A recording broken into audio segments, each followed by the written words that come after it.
There's one question that is more relevant today than ever before. And it is more than just a hypothetical scenario.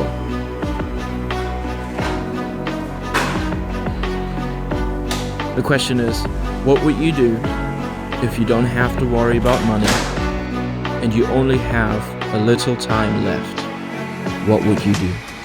This question was kind of sparked and inspired in a talk I had with a good friend of mine. And then I also watched a YouTube video that really stirred me up and made me think about this. Now, when my friend asked me this question, or part of the question, actually the first part, something came immediately to my mind that I would do.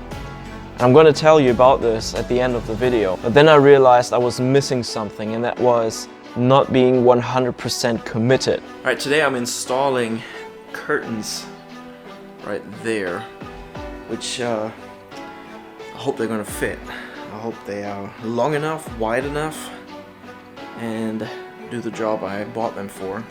They're supposed to really make it nice and dark, and I still have a fractured toe. Climbing a ladder is quite something. I already hang something in my son's room, and I'm gonna do the curtains. See, when I thought about it, I realized that this question is actually not just a hypothetical mind game, a trick or something. It is actually a situation we as Christians, you and I, are in right now. Now let me explain. About the money part, you might know that in Matthew chapter 6, Jesus promises us that we don't have to worry about life and how we provide for ourselves. That God will take care of us if we take care of His kingdom, if we put His kingdom and His righteousness first. So that means, don't worry about money or where your money is coming from. Just put in the work for God. So for me, I already knew that, but then there's the second part. What if we only have so much time left?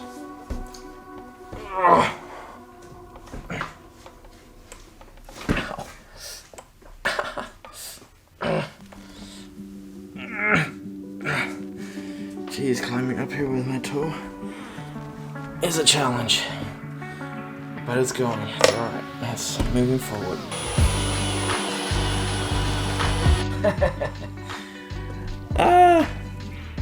I think I got it on crooked. Now, the video I watched states that there is very soon an end-time event happening that this person felt like God was telling him, but also is actually announced by scientists. You can watch that video for yourself and make up your own opinion, but that suggested to me, and that made me think, that we might be closer to Christ's return than we think.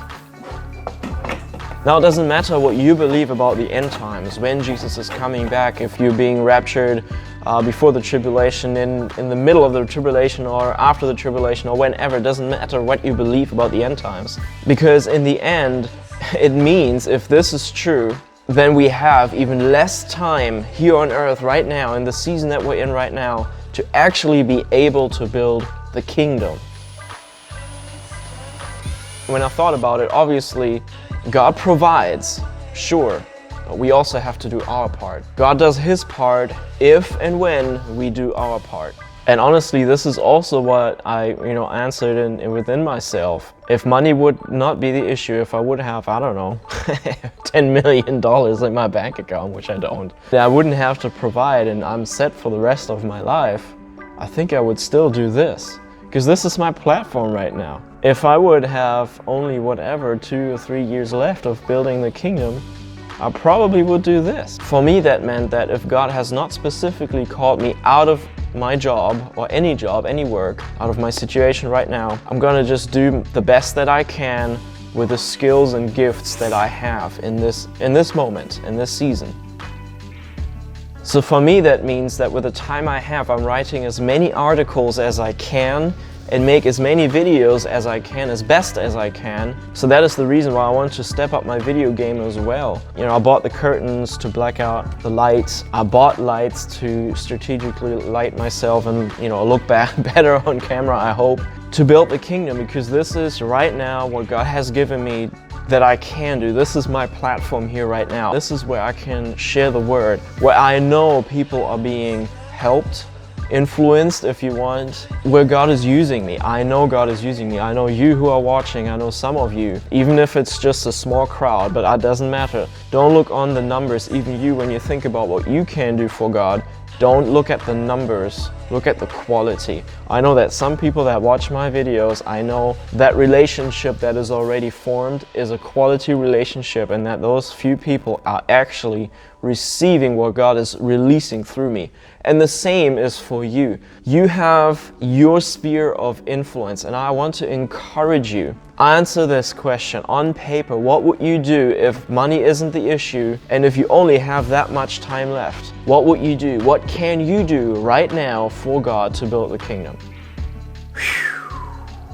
So one part of me fully committing to this YouTube thing, to sharing the gospel online, and I guess building this online ministry, is getting more serious with my production value. I'm gonna put this up there because I want to block out the light. I already have lights coming and diffusers and all that stuff. This part here, this is one of the lights that I'm gonna put in the background. That then hopefully will look good. Yeah, you probably will see it in the next video, or the video after the next, where this is hopefully going to all look a lot better than this. It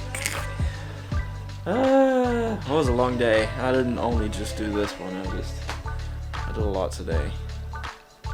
At least that's what my body feels like. So, it's done. I am committing, I'm serious about this because I know people receive the word through this medium. So over here you can watch the video that I got stirred up with and where all this question got even deeper. And over here you can watch a video that YouTube is suggesting to you. Be blessed, and I'll see you in the next video.